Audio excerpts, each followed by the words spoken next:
Il a dépensé des millions chez des médecins célèbres. Aucun n'a réussi à poser le bon diagnostic, mais la femme de ménage qu'il a failli ne pas embaucher a vu ce que tout le monde avait ignoré. Ce qu'elle a découvert a tout changé.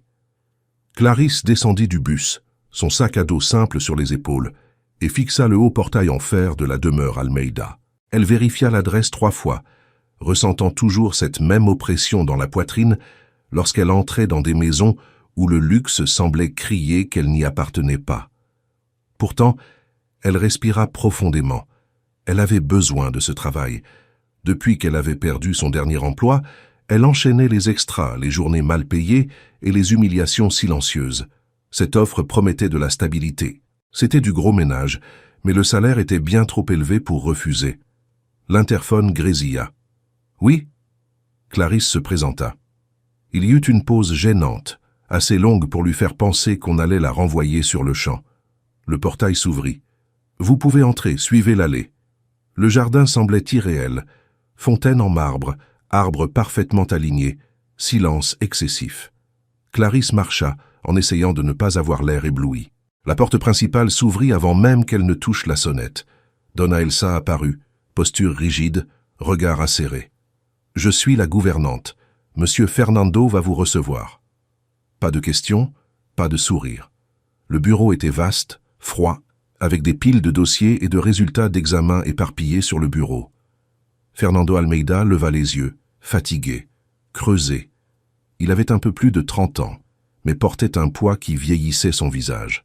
« Asseyez-vous. » Clarisse obéit. Il alla droit au but. « J'ai besoin de quelqu'un de discret, d'efficace et d'attentif. C'est du ménage général, mais aussi une certaine proximité avec mes enfants. Ils passent beaucoup de temps dans leur chambre. » Clarisse acquiesça. « J'ai de l'expérience en nettoyage hospitalier. Je sais respecter les protocoles. » Il l'observa avec plus d'intérêt. « Vous avez déjà travaillé avec des produits forts ? » ?»« Oui, monsieur. Et je sais quand ils sont dangereux. » Fernando soupira, se frottant le front. « Miguel et Raphaël, mes fils, ont 5 ans. Ils sont malades depuis des mois. J'ai consulté des spécialistes ici et à l'étranger. Rien. » Clarisse sentit un froid dans l'estomac. « Je suis désolé. » Il hocha la tête, distant. « Leur mère, Béatrice, est décédée il y a 2 ans. Depuis, la maison doit être impeccable. Stérilisée. » Le mot résonna dans l'esprit de Clarisse. Stérilisée. Donna Elsa entra avec un plateau de café. Juste derrière, le docteur Ottavio, blouse impeccable, regard arrogant. « Fernando, il faut qu'on parle des examens. » Le médecin toisa Clarisse de haut en bas. « C'est qui ?»« La femme de ménage. » Ottavio fronça le nez. « J'espère qu'elle ne va pas gêner. » Clarisse garda les yeux baissés, mais elle entendit tout. Les enfants continuent avec fatigue, douleur, légère confusion.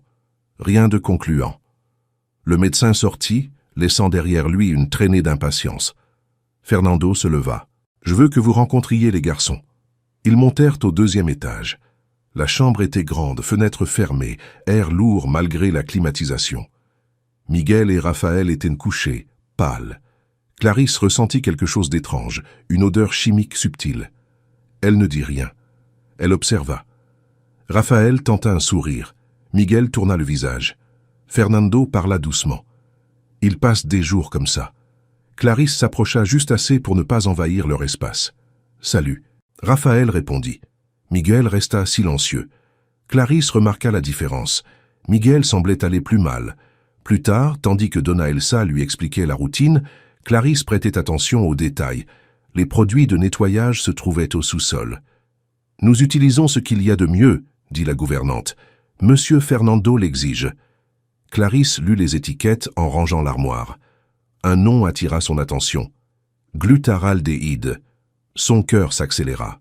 De vieux souvenirs remontèrent, d'un hôpital où elle avait travaillé comme auxiliaire de nettoyage. Les employés se plaignaient de vertiges, de brûlures, de douleurs. Ce n'était pas courant dans une maison. Elle garda l'information pour elle. Les jours suivants, Clarisse travaillait tôt en silence. Elle nettoyait tout en observant. Elle remarqua que les symptômes étaient pires le matin, que les fenêtres ne s'ouvraient jamais, que l'air était toujours le même.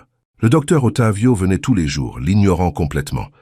Un jour, elle tenta sa chance. « Docteur, les produits utilisés dans la chambre ?» Il la coupa. « Faites votre travail. » Fernando entendit de loin, trop fatigué pour intervenir. Le 5e matin, Miguel fit une crise. Tremblement, confusion, chute de tension. La panique envahit la chambre.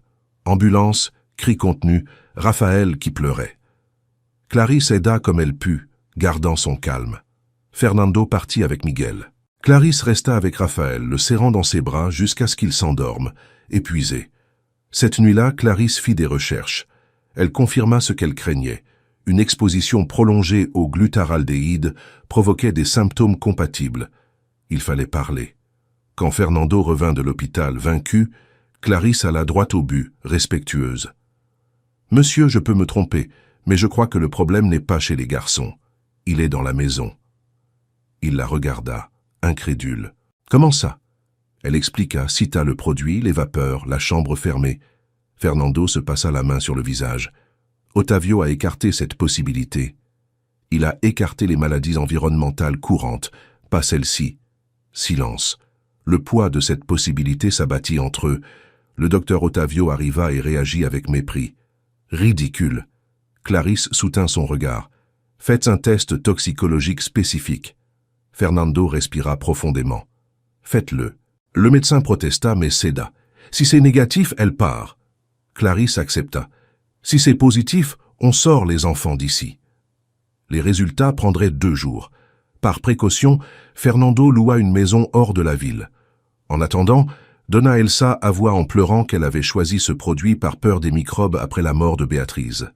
Clarisse lui prit la main. « Vous ne saviez pas. » La culpabilité ne disparaissait pas, mais il y avait du soulagement à être entendu. Le 3e matin, Fernando entra dans la cuisine, les yeux humides. « C'est positif. » Le monde sembla s'arrêter. Miguel a des taux plus élevés.